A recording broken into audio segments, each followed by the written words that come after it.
former commander of U.S. forces in Iraq, talks about the Army's counterinsurgency operations and efforts to prepare for future conflicts. Hosted by the Atlantic Council of the United States, this is 45 Minutes.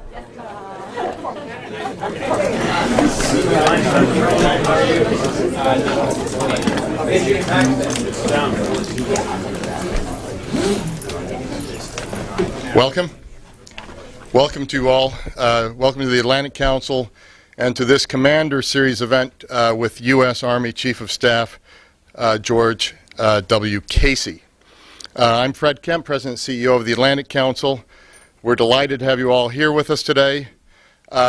Frank Kramer, Vice Chair of the Atlantic Council, I'll introduce in a minute, will introduce General Casey, so I won't do that. However, I will say one thing, and that is many of the people in the audience may not know that you were a senior fellow. You served as a senior fellow at the Atlantic Council. And what pleases me the most about that is it's proof positive that this is not an impediment to a military career. As many of you know, the Commander Series is one of the Council's flagship public speaker series, providing a platform for U.S. and European senior military leaders to share the security debate with us here in Washington, very often bringing to us information from the field that just needs to be brought into America's capital.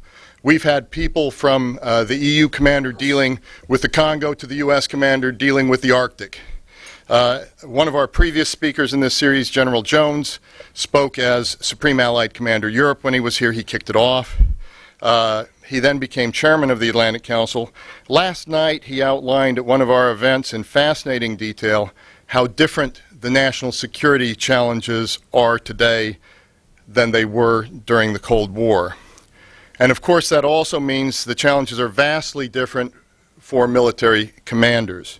They have to be prepared for a wide range of contingencies, counterinsurgency, stabilization, and reconstruction, from the high end of nuclear threats to the low end of improvised explosive devices. The knowledge, capability, and skills that it takes to hold high command these days is enormous, and it's part of the reason why, General, this series has been such a compelling one and a popular one in Washington. I want to thank Saab AB for its generous support of this series, and I want to acknowledge the presence of Atlantic Council Board Director, Ambassador Henrik Liljegren. He's the former Swedish ambassador to the United States and also Swedish ambassador to Turkey twice. Senior political and diplomatic advisor to the President and CEO of Saab. Henrik, it's wonderful to have you with us tonight. General Casey, the man who will introduce you tonight, and we have a history at the Atlantic Council of having introductions of the introducer, is Frank Kramer. Frank's career has overlapped with that of General Casey's, both during the time serving in Bosnia as well as on the Joint Staff. Both are genuine strategic thinkers tested with real-world experience. Frank served as Assistant Secretary of Defense for International Security Affairs from 1996 to 2001, Deputy Assistant Secretary for European and NATO Affairs prior to that. He also served in senior positions in the Pentagon from 1977 to 1981. But it would be remiss of me not to say here that what really truly impresses me about Frank is all the work he does for the Atlantic Council. And he has given us a great deal of help with the breadth of his strategic radar. He's played a critical role on our work, on issues as diverse as Afghanistan, NATO strategic concept, Pakistan, and cyber defense. There is no security issue, or virtually no security issue I know of, where Frank has not written about it or studied it or given me some advice on it. So Frank, the podium's yours.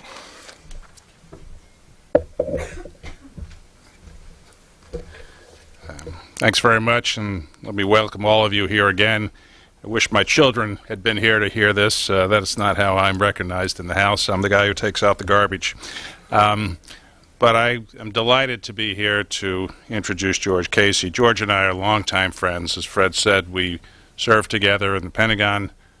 He was a senior person to whom I turn frequently and often for good advice, the right steer, how civilians ought to do things, working with the military, and George always knew that. He is a true soldier statesman. He, of course, is the Chief of Staff of the Army now. He was previously the Commander of Multinational Forces in Iraq, but he started his career being commissioned out of the Georgetown School of Foreign Service.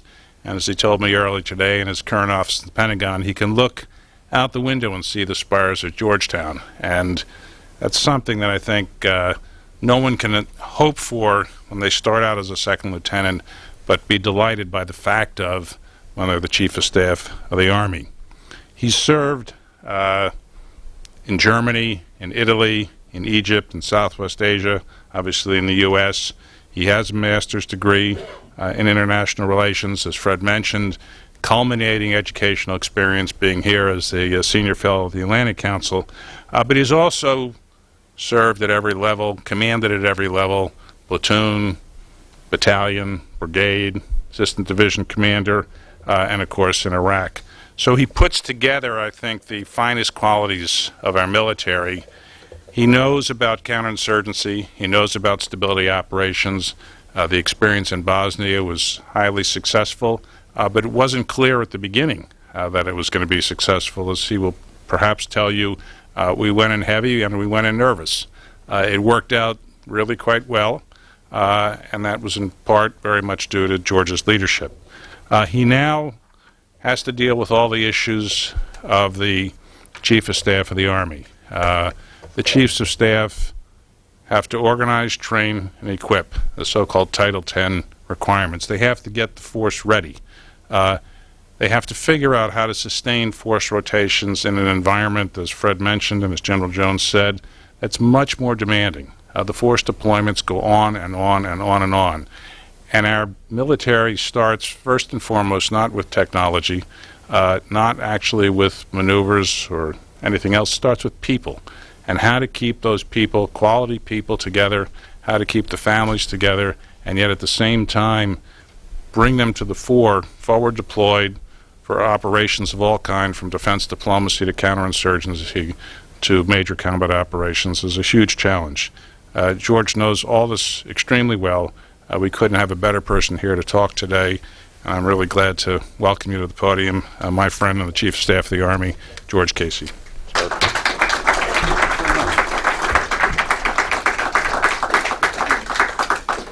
Thanks, Frank. That was great, and I can tell you, not only was it never in my wildest dreams that I would sit in an office and look at the spires of my alma mater in Washington. I never thought I'd have people coming here to listen to me speak when I was a fellow here. We used to have brown bag lunches downstairs at the Grange building over there by the new executive office building. But it's wonderful to be back here, and Fred, thanks for inviting me back. What I'd like to do is talk just for probably about 20 minutes here about how we are designing an Army to operate in the environments, frankly, that both Fred and Frank talked about. Because as we look to the future, it is a hugely challenging and different environment than the environment I grew up to preparing to operate in. And as we look to this environment, we've thought quite a bit about it. We believe that the Army that the country needs for the 21st century is a versatile mix of tailorable organizations organized on a rotational cycle that provides ready forces for operations across the spectrum of conflict, and that provide forces that can hedge against unexpected contingencies, and done on a way that allows us to sustain the all-volunteer force. Now, it is a mouthful. And let me talk a little bit about how we got there and about the pieces of it. First of all, we had to start with the environment. And as we look out at the strategic environment, things hit you right in the face. First, we've been at war for over 7 years. We're almost in our finishing 8 years of war. I believe that war is a long-term ideological struggle. It's certainly not one that's going to be won by military means alone, but it will be a long-term ideological struggle.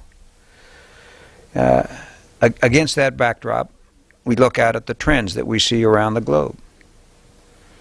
And the trends that we see, I believe, are more likely to exacerbate the conditions that we see now than they are to ameliorate them.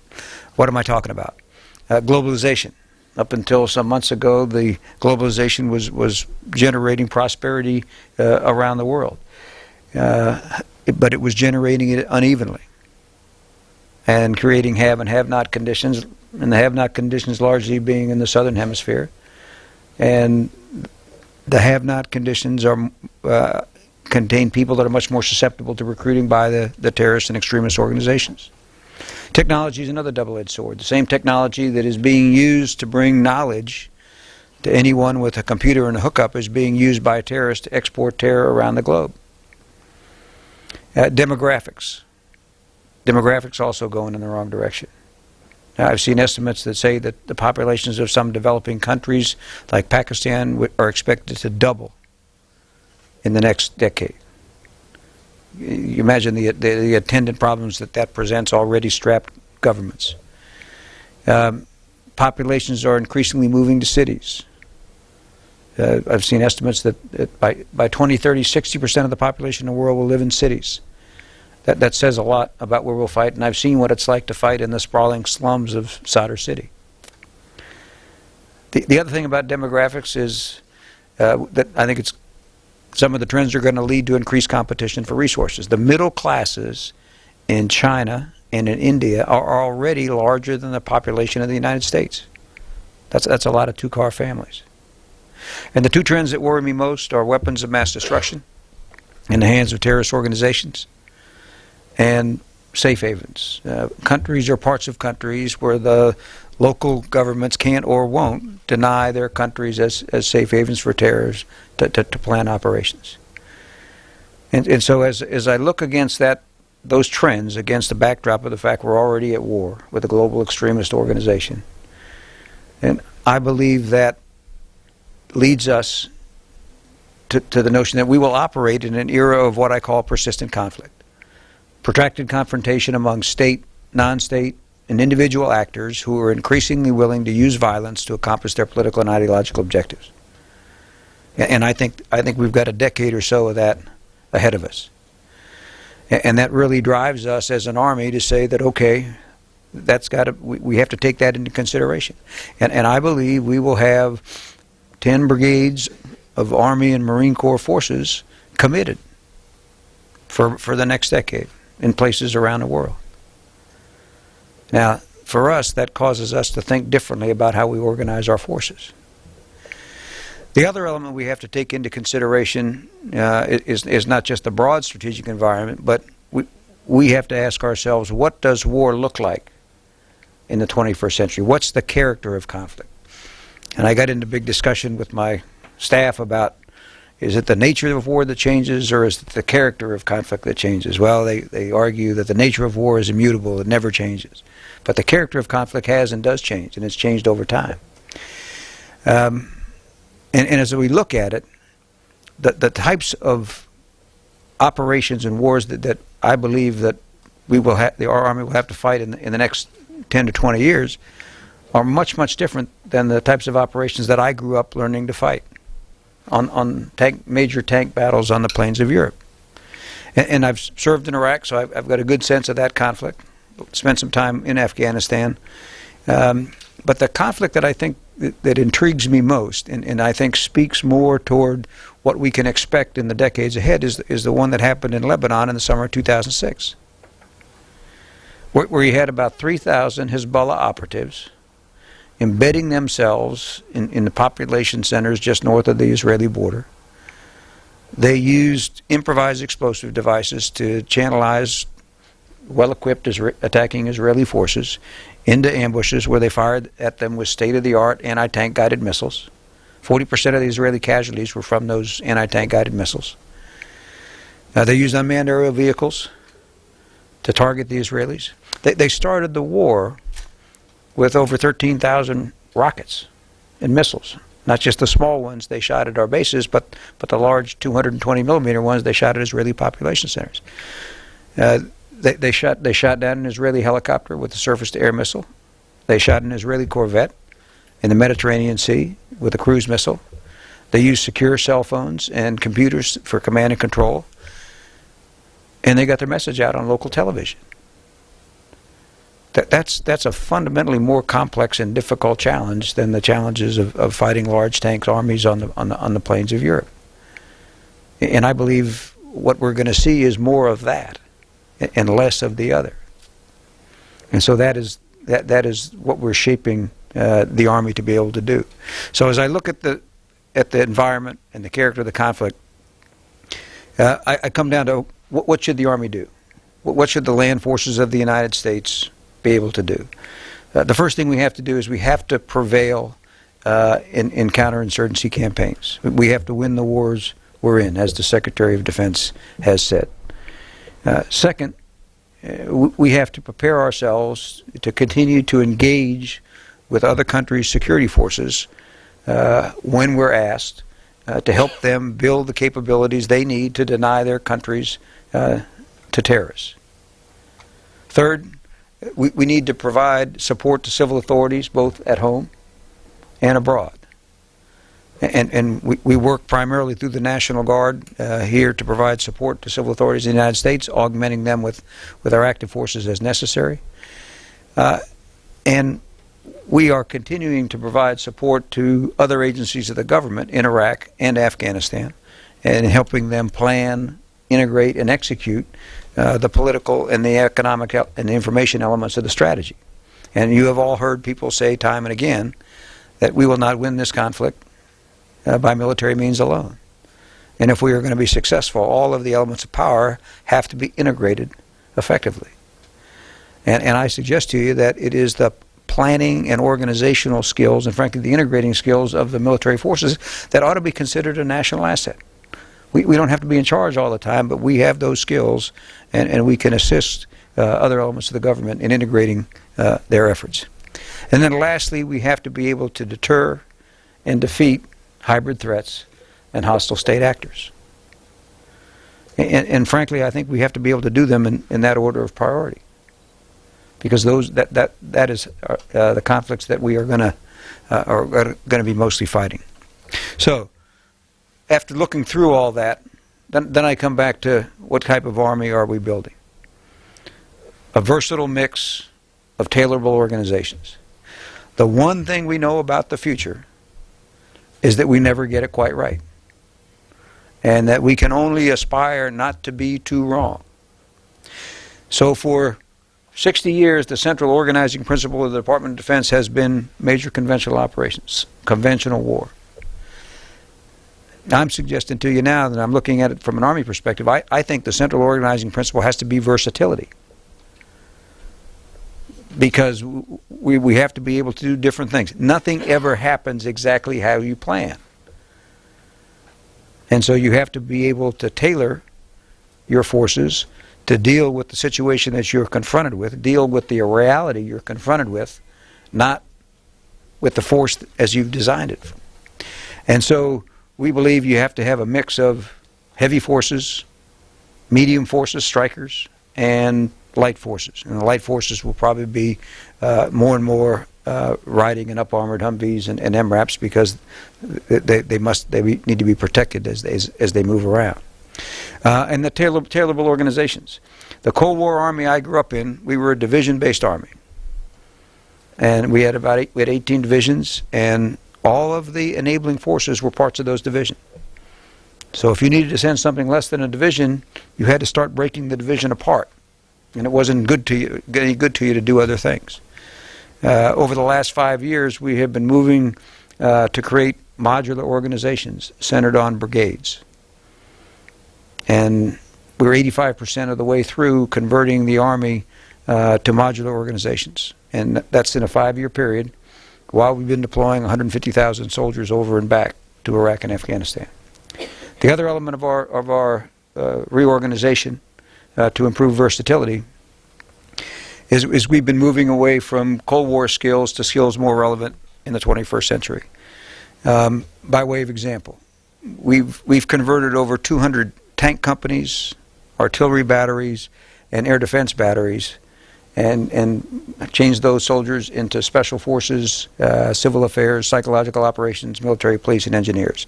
The kinds of skills that you hear that we need every day in Iraq and Afghanistan. So a versatile mix of tailorable organizations, and we're well on our way to achieving that. Organized on a rotational cycle. We are moving to put the Army on a rotational cycle, much like the Navy and the Marine Corps have been on for years. Why? One, again, I believe that we'll have a sustained commitment of forces over the next decade. Two, when you have forces organized on a rotational cycle, you have some forces at a level of readiness that can be committed when you have unexpected contingencies. And third, we have to do it because we have an all-volunteer force, and because they need to be put on a sustainable deployment tempo. And we've been deploying for 4 years or so, 1 year out, 1 year back. That's not sustainable for us over the long haul. We are, with the changes that we're making in the Army and with the President's announced drawdown plan in Iraq, I expect we will achieve our goal of getting to a 1 year out, 2 years back by 2011. And that would be a very, very good thing for us. To sustain this over the long haul, though, I believe we need to get to a 1 year out, 3 years back tempo, which is what the Navy and the Marine Corps have been on for quite a while. I believe that's sustainable indefinitely. And so what we're doing is organizing the Army really into 4 bins. And the first bin is always available. It's fully manned, trained, and equipped. And in that bin, you have an operational headquarters. You have 4 tactical headquarters, 14 or 15 brigades, and then about 70,000 what we call enablers. Military, police, engineers, civil affairs, psychological operations, other things that enable the force. That's a very significant force, about 120, 130,000 total folks. Could almost meet the demands in Iraq and Afghanistan today. Not quite. Same force in the second bin, same force in the third bin, same force in the fourth bin. But as you go to the left, they're at different levels of readiness. The second bin, the forces could be pulled forward for unexpected contingencies. The third bin could come, but they're more of a strategic reserve, as is the fourth bin. Would take them longer, 90 to 180 days to prepare. So what you see is you have committed forces, you have an operational reserve, and then you have a strategic reserve to use in an emergency. And that's how we're working to array our forces. And we think that allows us to generate the sustained flow, to hedge against contingencies, and to do it in a way that sustains the all-volunteer force. That then gives you the versatile mix of tailorable organizations on a rotational cycle to allow you to meet your requirements, hedge against uncertainty, and sustain the force. So that's the direction that we're headed. We believe that is the right force and the right organization for the challenges that I described to you that we see coming in the 21st century. And let me just close here with a brief story, because you get a lot of questions about the quality of the force and how the men and women of the Army are doing. I did 2 commissionings in the last couple of weeks, one at Georgetown, one at George Mason, and then I went to West Point last Friday night, and I spoke to all the graduates and their families the night before commissioning. And I can tell you, when you look in the eyes of these young men and women, you can feel pretty good about the future of the country. They're committed, they're focused, and they're ready to go out and make a difference in the world. And at West Point, I told them the story about one of them who had been in that audience 2 years ago in 2007. And his name was Lieutenant Nick Esslinger. Nick was a platoon leader in Samar, Iraq. And he was leading his platoon on a patrol of downtown Samar in the middle of the night. And in some of the Iraqi cities, you have large courtyards that are surrounded by high walls. And it makes the street look like a tunnel, because you have all the high walls butting up on the street. As the patrol is walking down the street, a grenade comes over the wall, lands in the center of the patrol. Lieutenant Estinger, seeing it, realizing it would harm his platoon, he dove on it. The grenade didn't go off. He had the presence of mind to reach down, grab the grenade, and throw it over the wall. When he threw it over the wall, it went off. I said, Nick, what the heck did you think when the grenade didn't go off? He said, I don't know, sir, I just reacted. I said, Nick, what did you think when the grenade did go off? He said, I don't know, sir, I just reacted. But that's the type of men and women that you have, not only in the Army, but in the Armed Forces of the United States. And you can feel pretty good about it. And so with that, I'll close, and I'll be happy to take any questions that you have. Thanks.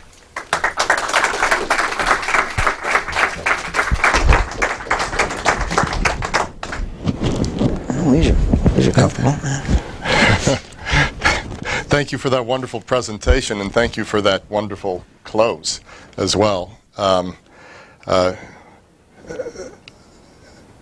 going to start, since you talked a great deal about what sort of Army one should have, and also, very interestingly, about 1 year out, 2 years back, 1 year out, 3 years back. Maybe talk a little bit more about what happens if they don't get that. In other words, you're in your 8th year in Afghanistan, 6th year in Iraq. What are you seeing in terms of stress? What are you seeing in terms of what this does to the Army, both in a personal sense and a structural sense? In other words, what are you fixing by doing this? Yeah. A great question. People ask me, what do I worry about the most? What I worry about the most, two things. One, I worry about the impact of repeated combat deployments on the long-term health of the force. Last year, 2008, we had about 13,000 newly identified cases of post-traumatic stress.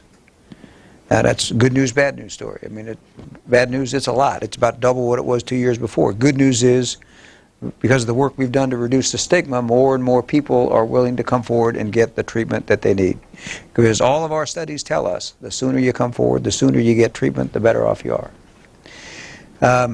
So that's my first worry. Second worry is that there will be some unexpected requirement for forces in the next 2 years that won't allow us to get this drawdown in Iraq and to stabilize the force. If we're not able to do that, it will get very difficult. Now, back to the first part, we have been looking very hard at ways to develop coping skills and resilience in soldiers. And we will be coming out in July with a new program called Comprehensive Soldier Fitness. And what we will attempt to do is raise mental fitness to the same level that we now give to physical fitness. Because it's scientifically proven. You can build resilience.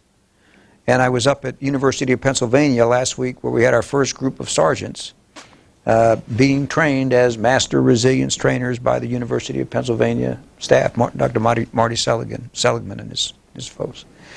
And the whole idea here is to give soldiers the skills they need to increase their resilience and enhance their performance.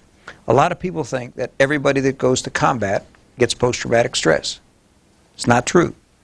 Everybody that goes to combat gets stressed. There's no doubt about it. But the vast majority of people that go to combat have a growth experience because they're exposed to something very, very difficult and they prevail. So the issue for us is, how do we give more people the skills so that more people have a growth experience? We felt it's important to get started on this because everything else is you're treating the problem, and so we needed to be more proactive about it, and so that's the direction that we're headed. That's interesting. So you're working more on the psychological training as well as the physical training. Then. Absolutely. You made headlines yesterday stating that you think it's not intentional. Well, if you'd like to do it again, we're all for it.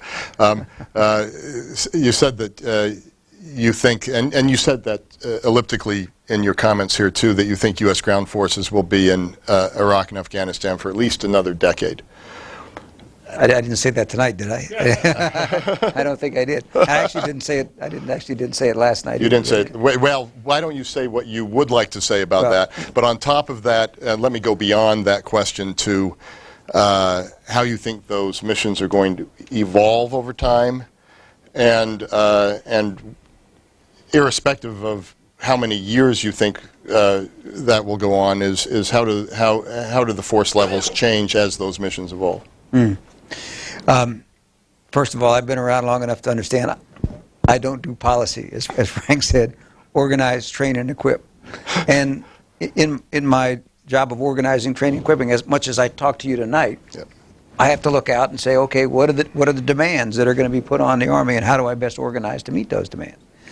And so I said basically the same thing that I said to you tonight, that I believe we're going to have demands of about 10 Army and Marine Corps, Army brigades, Marine Corps regiments deployed for a decade or so. I mean, I believe that, and that is why we're organizing the Army in the way that I described to you today. Every time I make that statement, I say, this is not a policy statement. This is an organizational statement for me of the Army. That didn't quite get reported. As I said several times in my congressional testimony, we are fully planning on executing the drawdown in Iraq. In fact, as I said tonight, it's very important for us to execute that drawdown. And so any long-term security relations remain to be developed between the Iraqi government and the United States government. So I had no intent of trying to change the policy. Now, how are the missions going? I was just in Afghanistan probably, I think, 2 weeks ago now. What I saw there is we are already seeing the impact of the additional forces, especially in the Regional Command East. I visited the brigade that was diverted from Iraq to Afghanistan. It was already there. It was already on the ground. They had done a wonderful job of preparing the bases, of having the equipment organized and lined up. They told me they got off the plane, they got on their vehicles, and they went right into their area. And they were already having an impact. I went down south to Kandahar. The forces there were beginning to flow in, and there was huge construction and everything going on there in the base. There's going to be a big fight down south, and that's why we're putting the forces in there. And I think everybody's been very clear that there is going to be a big fight. But my assessment as I left is the forces are there or en route there that will allow the commanders to support a successful election in August. And I think that will be a very positive event for Afghanistan. So I think we've taken the right steps, and it just is going to take a while for them to play out. With respect to Iraq, as I said, I have no reason to believe that the drawdown won't get executed as planned. We're at war, things can change, but it seems to be moving positively in the right direction. Thank you, General. Let me ask you one more question, and then I'll go to the audience. And as you ask your question, please identify yourself as well. Over the next 10 years, in some ways, it's easy to say as much is going to be deployed as you said is going to be deployed. What's harder is it going to be counterinsurgency? Is it going to be conventional? You hear a call in NATO for more Article 5 protection again. You see what's going on in North Korea. How do you plan for that, and where do you think that's going in terms of the balance? Yeah, that's a great question. And I talked about a doctrine of full spectrum operations, where offense, defense, and stability operations, all done simultaneously, no matter where you are in the spectrum. And as we've worked our way through this, to me it's become less and less useful to think about warfare in the 21st century as either or, as either conventional or unconventional. And I've come to think of it more as the hybrid warfare that I described in my presentation. Hybrid warfare being diverse combinations of irregular, conventional, terrorist, criminal elements all working together to come at us asymmetrically. And I believe that's what we're going to face. And when you look out and think, again, I mentioned the tank battles in Europe that I grew up learning to fight. I mean, I don't see warfare in the 21st century being like those big battles. It'll be different. It'll be more hybrid than I think that it will be conventional. So we've really gone away from saying either or. You have to be able to operate across the spectrum. And with the experience that the young leaders are getting in Iraq and Afghanistan, we have folks that are capable of operating like that. It's much more complex than conventional war. But as we worked our way through this, if you'd asked me in 90, when I was a division commander in Germany, in 99 to 2001, and you said, General Casey, where should you best focus your training so that your division is most versatile to move across the spectrum of conflict? I would have told you if I could do conventional war, I could do anything. And after 32 months in Iraq, I don't believe that anymore. And there's not a lot of people left in the Army that believe that. There's this debate that's supposedly raging within the Army that all us old dogs, that we're genetically ingrained with a Fulda Gap, and we will never be whole unless we can go back and do that again. And then the young folks are all irregular warriors. It's almost the opposite. Most of us have been there. We understand it. Young folks have been there. But interestingly, from the young folks, what you get is they got the irregular, but they're uncomfortable because they're professionals, and they know that they haven't maneuvered their tank company, they haven't fired their artillery battery, and they're nervous because they haven't done the things they know they need to do.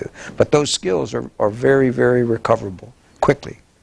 And so we're moving away from talking either or. Thank you, General. Please.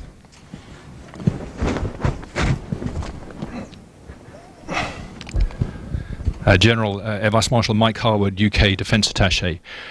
One of the things, organise, train, equip, the interagency. I think you've had some initiatives which are really important, some lessons on that. And you mentioned West Point, it's a terrific product. But where's that product from the other departments? And some of the things where you've offered other departments places on courses that are run by the US Army. I know the other services do it, but specifically that. And then I think you've also provided soldiers to backfill those gapped positions elsewhere. There may be lessons from there. What can you tell us all about that? It's so important. Well, first of all, I would never accept the responsibility of organizing, training, and equipping the interagency. But to your point, Lieutenant General Bill Caldwell out at Fort Leavenworth has, in fact,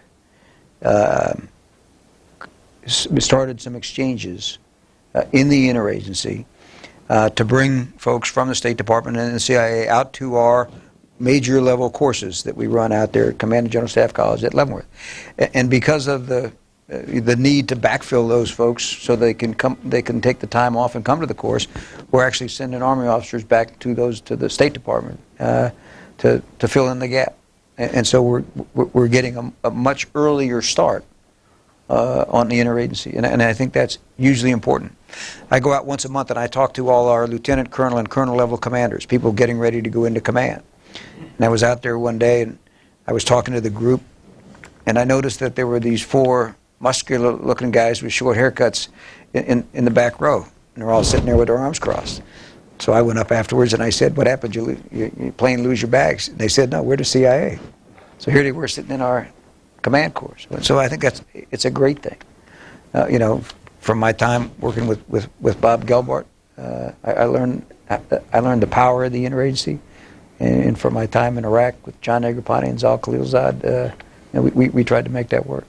But we're not going to make it work until we started at a much lower level than we have been in the past.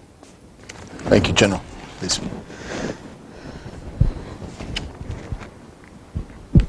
Harlan Ullman here at the Atlantic Council. General, thanks for your comments and your impeccable logic. I wanted really to expand on the last question to the degree that you could argue that U.S.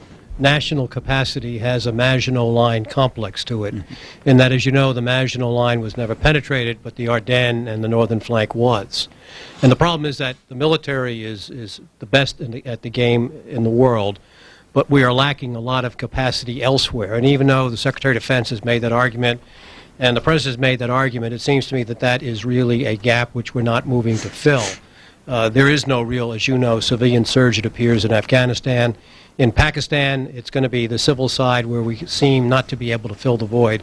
So if I could ask you to step outside your pay grade, not above it, what sort of advice would you have to fill in this capacity that goes beyond the military and even the intelligence, but gets into the civil sector capacities that are really critical to win the larger war? And I agree with you, it's going to be a long-term struggle, but the military is not going to be the one that ultimately wins it. It can lose it, but it can't win it, as you rightly point out. And is that really outside pay grade any longer in days of stabilization, reconstruction, and, et cetera? Well, it's certainly outside of my purview, but Yeah. when I'm asked this question a lot, I mean, as I said, I lived it in Bosnia, I lived it in Kosovo, lived it in Iraq, and we need to get started. And you know, I hear a lot of talk around town about a Goldwater-Nichols for the interagency. I don't know if that's the right thing or not. But what I do know is Goldwater-Nichols passed in 1986, and it took us a decade to embrace it. And so we need to get started now. In the interim, you know, I think we have to figure out how to get the civil side of the government to leverage the capabilities that the military can deliver. You know, what I saw, and I continue to see, is, you know, having the one person that knows how to run that border station, that really knows how to run a border station, or really knows how to run a city council, or really knows how to run a power station, makes all the difference in the world. You know, we got a lot of energy, we got a lot of people, we're fairly organized, we can do all that. But if you don't have the expertise, what you get is a lot of energy and arm waving and not necessarily the result you want. So in the interim, I think we've got to meld those two things. The expertise that comes from the civil side with the organizational planning skills of the military. I think that's what we have to do to bridge this. But I think we need to get on with it. Thank you, General. Bob Gelbart, I think you've been called upon by the General. Could you wait for the mic? Thank you. You began your fascinating speech by outlining an intricate, very well-crafted description of how you see the Army for the 21st century, and then you went back and parsed it. You didn't describe, however, one key part at the end, which was the all-volunteer force. What gives you confidence that you're going to be able, in an extremely dangerous world, in this post-Cold War environment, to find all the people you need with the economy recovering eventually to fulfill all the requirements that you will need with this very versatile force? Yeah. Great question. Bob is an old mentor, and I was hanging on his every word because I knew there was a trick in there someplace. That is a great question. I mean, the first thing we have to do is get ourselves on this rotational model so we sustain the folks that are with us. And as I went around in the first 4 months that I was the chief 2 years ago with my wife, it was clear to me that the families were the most stretched and stressed part of the force. And in a force that's almost 60% married, it makes a huge difference whether or not the families feel like they're being cared for and properly taken care of. But you know what the spouses tell you is every deployment's harder than the one before it. And it doesn't get any easier. And especially when you're going for 12 months or 15 months and you're coming back for 12 or 13. And I just was back from about 5 weeks worth of visits to bases in the United States, and I try to get them 90 days after they've been back. Because what you see is they come back, they have about 30 days off, they get back with their families, they start feeling pretty good, but in about 90 days they're faced with a stark reality, they're going back in 9 months. And that's where you really see the stresses and strains. So we have to get ourselves on this rotational model at a better deployment tempo. That's the first thing. The second thing is that I call it Shai Meyer, who was one of my predecessors. He was the one who went to Congress in 1980 and said the Army's hollow. I said, Shai, what happened? What was it? He said, George, it's all about the people. And he says, there's a thin red line out there that as hard as you'll try to know if you've crossed it, you'll stumble across it. And you'll look back from the other side. And what happens is it's the mid-level officers and non-commissioned officers start leaving in droves. And those are the people that it takes you a decade to grow. And I lived through that decade in the 70s, and it wasn't pretty. And so, again, we have to get ourselves on a more sustainable cycle so that we keep those folks with us. The last thing, and I think the gist of your question is, can we continue to recruit? I think we can. Last year, 2008, 290,000 men and women enlisted or re-enlisted in the Army Guard, and Reserve. To me, that's a staggering number. And they did, every one of them did it knowing that we were at war and that they would go to war. Now, I think that's out there. We've made our retention objectives for the year already. And the quality of the recruits that we're bringing in now is back up where it was 4 years ago in terms of high school graduates. And we've stopped some of the waivers that we were giving. We don't give any drug and alcohol waivers anymore, and we don't give any major crime waivers anymore. So the quality of force will continue.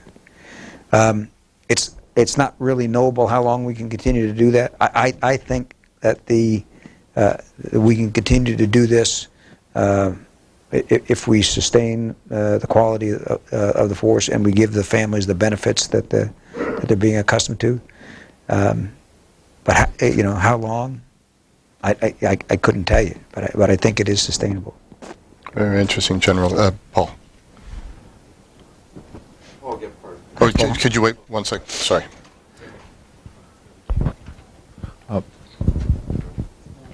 Paul Gebhardt from the Cone Group, sir.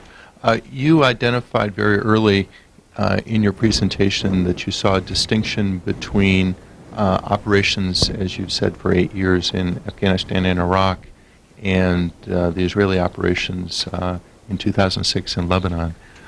What makes you focus on that in particular versus the 8 years that we've had so far? And in terms of your role of organize, train, and equip, how do you see the significant difference between how the Army has had to evolve for Iraq and Afghanistan and what you're seeing out of Lebanon? The reason I look at Lebanon is there are a lot more elements at play. I mean, you have Hezbollah, non-state actor, operating inside a state, Lebanon, supported by 2 other states, Iran and Syria, and fighting a 4th state, Israel. And they employed all of those different elements. You have the instruments of state power are no longer necessarily the exclusive purview of states. I mean, what other terrorist group has 13,000 missiles and rockets and cruise missiles? I mean, that was the staggering thing to me. We didn't face anything like that in Iraq. You had some support for the Shia insurgent groups coming out of Iran, and you had the Syrians, not securing their borders, letting folks coming across there. But as I looked at it, I said to myself, Iraq was hard, no doubt about it. But I'm not sure it was as complex as what they were trying to do there in southern Lebanon. And so we gravitate toward the more difficult situation. So I thought there was a lot more at play in Lebanon than necessarily was at play in Iraq and Afghanistan, as hard as they are. Thank you. Jim. Jim Hoagland, Washington Post. General, thank you for your comments. I just wanted to follow up on Paul's question a little bit and ask you to talk a little bit more about the implications of what you witnessed in Lebanon for the kind of training and equipping that you now feel we need in the U.S. Army, and also to extend the question a little bit into whether or not you see similarities, great similarities, between what happened in Lebanon in 2006 and what happened in Gaza in January. Many of the elements seem to be present. Were they different? If they were different, which one of them is the anomaly, and which one of them, either Hezbollah or Hamas, is the trend? Interesting. I'll come to the second one first, and then you'll have to remind me what the first one was. But if you ask this of the Israelis, I think they would tell you they went to school on what happened in Lebanon, and they looked hard at it. And the feedback I've heard is that they felt that they got into counterinsurgency-like operations at the expense of their combined arms training. The ability to move, take air and artillery and ground forces and integrate them all. And they felt not well prepared for that. I think what you saw in Gaza was the Israeli military going to school on themselves, and they were much better prepared to employ all of the elements of military power more effectively. And I think that's why the Gaza operation was, in fact, more effective. And I talked about having a versatile mix of forces, that you need some heavy forces, some light forces, and some middleweight striker forces. And you need to do that because you never know what you're going to get. And I will tell you, in Najaf and in Fallujah, I saw the value of tanks and Bradleys in those cities. I mean, we got through Fallujah in 10 days. It would have taken a month if we were doing it infantry house to house. And I think Israelis saw the same thing. Now, what's the implications for the army in Lebanon? And this kind of goes back to what Paul said. One of the reasons I like it is because, as I said, it was more complex. And it really gets into how do you train leaders to operate in that level of complexity. And frankly, that's what we do. It's not about machines, it's not about networks and technology. It's about people, and most importantly, about leaders. And so what we say is, we want leaders who are very competent at their core proficiency, but then broad enough to do a range of things. I mean, if I expect my leaders to operate from peacetime engagement to counterinsurgency to conventional war, I can't expect them to be good at every little task in each of those areas. But I can expect them to be very good at their core competency and then broad enough to do a range of things. And that gets at, okay, how do you grow officers that are broad? And our culture now, and the culture I grew up in, is, hey, you want to get promoted, you stay in a unit. You stay in that operational force, and you'll bubble up. Well, we're trying to say, wait a minute. That gets you so far. That gets you to maybe lieutenant colonel level. We want you to get out of that operational force periodically. We want you to go to graduate school, to civilian university. We want you to operate with another agency of the government. We want you to train with industry. We want you to do something that's out of your comfort zone, and then get back in the operational force. But we're trying to grow folks that are broad enough to not be cowed by the complexity of a range of different missions. And so that's the primary takeaway for me out of that operation. Thank you, General. Please. Paolo. Thank you, General. Name is Paolo von Schirach, Schirach Report. I guess your Lebanon paradigm or new paradigm or example is catchy. Still on the same subject.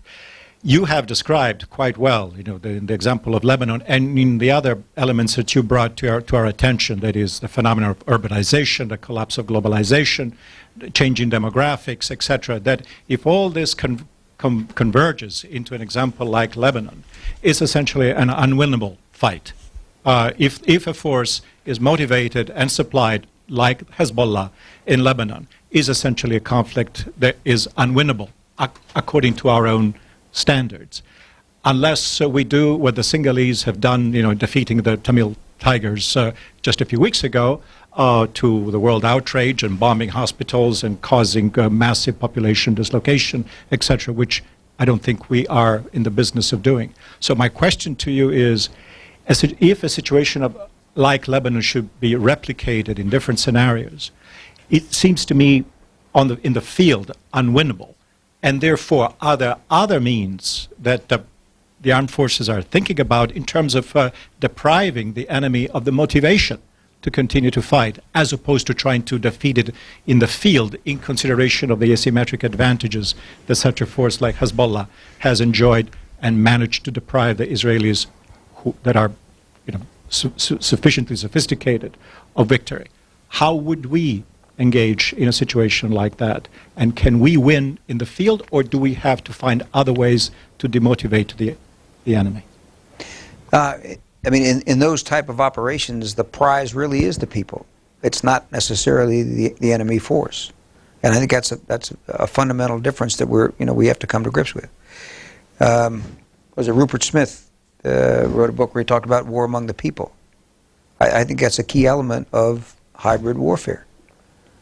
When we operate, you're operating in Lebanon, you're operating among the people. And in those types of wars, you have to split the people from the terrorists or from the insurgents.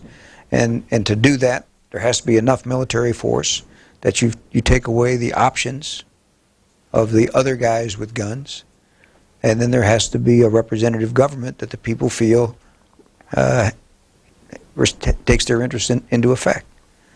And so political, economic, information, and military, and not necessarily military predominance.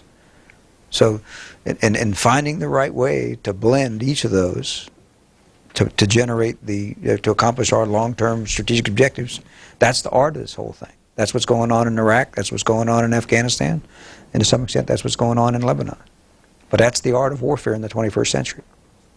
We're running a little short of time, but I'm going to take two questions here from Atlantic Council colleagues who had their hands up. One, the director of our South Asia program, which we stood up in January for pretty obvious reasons that this has got to be a great focus of the Atlantic Council, and then from the director of our International Security Program. Thank you, Fred. General, I'm Shujaa Nawaz, the director of the South Asia Center. I was intrigued by your description of the change in the doctrine from conventional to hybrid. And I was interested in finding out what the dynamic was. Where did the impetus come from? Was it top-down? Was it in the middle? In the battalion commanders, regimental commanders? Where did this start percolating, and who provided the impetus for the change? And how do we make it percolate in the Pakistani military? I'll add that additional question. Let me take from Damon, too, before we come back to General. Okay. Thank you, sir. Damon Wilson here at the Atlantic Council. Thanks for your remarks this evening. I had a question. We hosted General Craddock here a couple of weeks ago, who raised the issue of the status of the forces in Europe and his concern about the continued withdrawal, in particular 2 more brigade combat teams from Europe, in terms of constraining the ability, perhaps in a NATO context, to sustain training and mentoring and partnership with NATO allies and NATO partners. I wondered if you could give us your sense of where we are on the global posture and global defense posture realignment, how you see that going forward, and if you might, a bit more broadly, how you see our NATO allies and our partners drawing some of the lessons that our Army has drawn from recent operational experiences, and whether or not you see them moving in a comparable direction, or whether you have concerns there with their transformation. And I'll pile on there saying quite specifically, are you... It's getting late in the day, you know. I know, I can barely remember one question. You know? But this actually complements that, which is within answering Damon, can you be a little bit specific of whether you're reconsidering the Army's footprint in Europe? Okay. To your question, a little bit of each. What I found in my own time in Iraq is innovation has got to come from the field first. And for example, in mid-2005, I started getting the feel that we weren't really executing counterinsurgency doctrine right, so I sent a team out and went all over, and they came back and said, you know, it is kind of haphazard. So we set up our own academy, counterinsurgency academy in Iraq, and all the leaders that came into Iraq went through that. And we brought the folks from the States over, and they looked at us, and then they went back and they wrote the doctrine, and they did the things they needed to do. This shift from conventional to hybrid was a little bit the same. I mean, that's what we're doing in Iraq and Afghanistan. What we had to do was change our institutions and our bureaucracy to move away from conventional war. And so I'd say that part had to be top down. And frankly, it started just how I said. I took a chart that had the spectrum of conflict on it, and I drew a circle. And I said what I just said. If you asked me in 99 to 2001 where I should focus, I'd focus on major combat operations, because if I can do that, I can do anything. And I said, I don't believe that anymore, and then I drew another circle, more toward the center. And I said, we need to shift our aim, and we need to start focusing there. Well, that created a lot of consternation, And people went around scratching their heads, and they were drawing circles in different places, but it got the dialogue going. And then I realized that we had to adapt our institutions if we were going to make that change. And I think I mentioned the organizing principle for the Department of Defense has been major conventional operations for 60 years. So it's insidious how that is so ingrained into the processes you can't ferret it out. For example, readiness reporting. I send units off to Iraq and Afghanistan that are trained, that are equipped, that are combat ready. Yet I report their readiness as not ready for their conventional missions. You know, my view, I ought to be reporting the readiness of my units to go to war, not making up another ad hoc way of saying that whether they're ready or not. But that's what's happened. That's all through the department. You have those things, and so it's a big institutional change, not just for the Army, but for the whole department, to make that move. So that part had to come from the top down. It's a hard push inside the Beltway. It's a much easier sell outside the Beltway. To the footprint in Europe. The decisions on the 2 brigades will be made, I think, as part of the Quadrennial Defense Review. I understand John's concerns. More for him is better. Candidly, the question I've asked John is, are we getting the value out of those 2 brigades over there? Could I get more value of them back in the States? And that's something we're just going to have to work our way through. I watched the NATO forces coming through Iraq. All of the NATO countries that deployed their forces to Iraq benefited from it. I used to meet with the Estonian side. They had a platoon, Estonian platoon, up with one of our brigades in the Baghdad area. That platoon is helping the whole Estonian, the people that rotate through there, helping the whole Estonian army move forward. Same with the Poles. I mean, with a lot of. So I think that's having a positive impact on the NATO forces. The mission in Afghanistan is the same. I'm just not as familiar with it. So, as I said, we'll figure that out in the QDR and see where it goes. Quadrennial Defense Review. Yeah. Thank you, General. I'm going to just say something briefly in closing. And I'm going to embarrass one of our senior fellows. We've got a great successor to you here at the Atlantic Council, Colonel Bill Butcher, and it's been great having you with us. And I must tell you, in terms of focus and execution, our military fellows, there's nothing that beats them. So thank you, Colonel. And I want this is going to get more out of him than they got out of me. We work them hard and they deliver. I look at this as payback. Now, the person I'm going to quote right now is not Colonel Butcher, but we have had another senior fellow who spent a few months here, and he came to us after having a couple of tours in Iraq, and after seeing what we did for a few months, he said to me in a moment of candor, "They really pay you for this?" And I think that reflects the fact that he made a considerable sacrifice for his country, as do the men and women who serve under you. We respect the sacrifice you've made in your life, the service you've given the country in your life, and that of the men and the women who serve under you. Thank you so much for tonight, and thank you so much for your service to the country. Thank you, Fred. Thank you very much.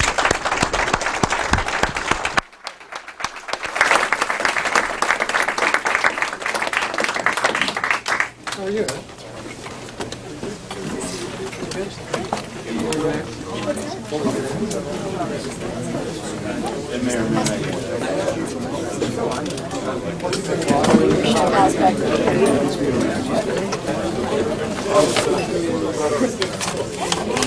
I'm good. How are you? Are we going to get together tomorrow?